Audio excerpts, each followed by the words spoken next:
let me guess, you're traveling and you're not speaking the native language of the country you're going to?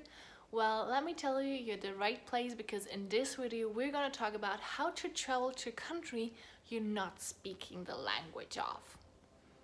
Hi Love Bug, I'm Vivi. Welcome to Adventure World. My channel is all about guiding you to an exceptional relationship with yourself, with your partner, and with your life. And I created this channel to help you live a more fulfilling and more adventurous life.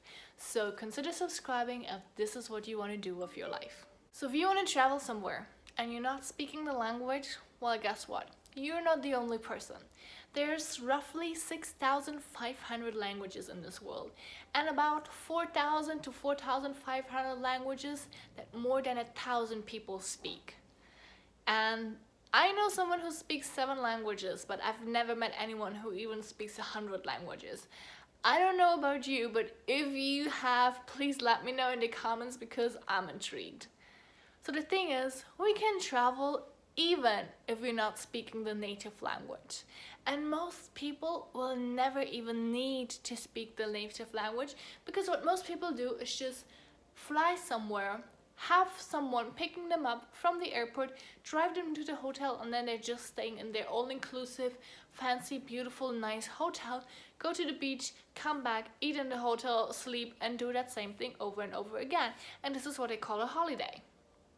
Well, if we talk about traveling, this whole thing changes a little bit.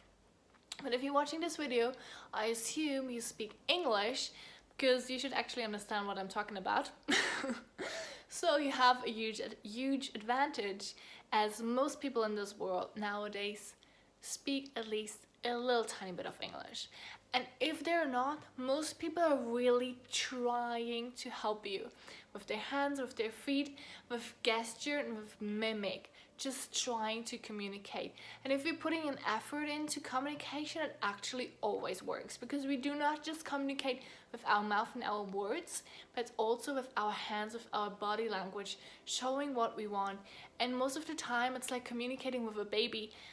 Sometimes it takes some time, sometimes it's really easy, but most of the time we figure out what the other person wants.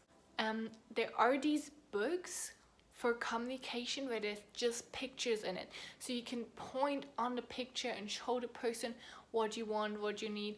Let's say you're talking about food or a hospital, and you can just point on the picture and it makes communication a lot easier. Someone gave them to me and my family for when we went to China because signs are just crazy to read, and if you sit in front of a Chinese menu and there's no pictures of the food next to it, you can't even guess because it's just impossible. But anyways, we've never really used it. If you're backpacking for a longer time and you're going to places or really remote places where you're thinking or knowing people don't really speak English, consider having one of these books and communicating with pictures because it's a really easy way. I don't know, the book is like 10 bucks, let's say it's 20 bucks. It's definitely worth the investment. But to be honest, the real adventure always begins when it gets a little tricky, when it gets a little hard, when you have to communicate with your hand and feet, when you have to find a place to eat and you're not actually knowing what you eat. Like there was this time we for sure ate dog in Bali. We had this little soup. It was raining like crazy. We were in the middle of nowhere, parked our bikes outside. It was me, my best friend Carlos from Mexico, and 2 other Spanish guys, and we were eating this little whatever it was. It was for sure no pork, it was for sure no chicken, and for sure no cow. At least that's what we thought. And the only other assumption was, well, there's some cats and some dogs around here, so probably it's some of these things. We ate it anyway, because if you don't know what it is, you're just gonna have it. This is how it works. And if it tastes okay, we're just gonna eat it and you worry about it later. Or best, you're not gonna worry about it at all, because if you ate it, you ate it. And if you're not getting sick, then everything is fine. So the real adventure always begins when it's hard to communicate, when you have to figure things out, when there's a new adventure coming up and you don't 100% know what you're getting. Like in China, I picked my food depending on how nice the Chinese signs look. Not knowing if it was chicken or if it was pork or whatever it was. I just picked it and I just was like, okay, let's see what I'm gonna have for dinner today. And it actually worked out fine most of the time. In some places there were pictures, so like you could point at pictures, or sometimes we asked like, is this a chicken, like quack, quack, quack, quack, quack, or is it pork, like and you just make yourself funny. And these Chinese people in these restaurants were like laughing their asses off. They were like rolling on the floor, but we all had an incredible time. It's still in my memory, so definitely it was an experience. And isn't life actually about creating experiences that we're gonna remember, about creating stories that we're able to tell our grandchildren and tell them how good these old times were? Like, isn't that what life is about? Actually having experiences. Because when you go on an all-inclusive holiday where you're able to talk with the waiter in your language or even in English, and you're just going there, you're going to the buffet, you're putting the food on, you're going back, you're going to the beach, and then you fly home, what are you going to remember from that in 10 years? What in you has moved?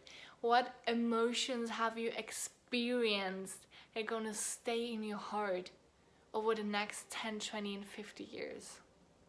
It's really hard to remember these holidays, especially if you do them over and over again. If you just stay in the hotel, you're like, oh yeah, the hotel was really nice, the food was really good, but what are the experiences you created? What is the memorable thing that happens in these kind of holidays? And it happens a lot when we're not speaking the language and we have to communicate, and we're actually making fun of ourselves because we're trying to communicate in a silly way like babies do. But this is where the fun is. This is where we experience. This is where we're having fun. And if we go to a place with the intention of, I'm gonna figure it out, I'm gonna be okay, we're gonna be okay and we're gonna figure it out. But if we go to a place being scared, like, oh my god, I don't want to go to France because, you know, all these French people, they actually only speak French and they don't even try to understand you when you're speaking English. Like, I'm not gonna go there and nobody's gonna understand me. Your attitude changes so much that people are gonna perceive you in a totally different way, and they're gonna respond to you in that way, right? Like, our beliefs create our reality. That is just what it is. So depending on how we want to show up, depending on what kind of experience we want to create, we're in total power of creating that, what we want to create. If you want to go travel and you're not speaking the language, amazing, go for the adventure, have fun, explore, and have the time of your life. I have a really cool video about all the things that you need to know when you're traveling, all the things that most people are scared of, and how you're gonna overcome them, difficult situations, what are you gonna do with haggling and people trying to scam you. Make sure you're gonna watch that. It's a free video that you can get in the links and comments below. Make sure you give this a watch, and if you like this video, please give it a thumbs up and consider subscribing if you want to see more of these kind of videos. Thank you so much for watching. I love you, I appreciate you, and I'm gonna see you in the next video.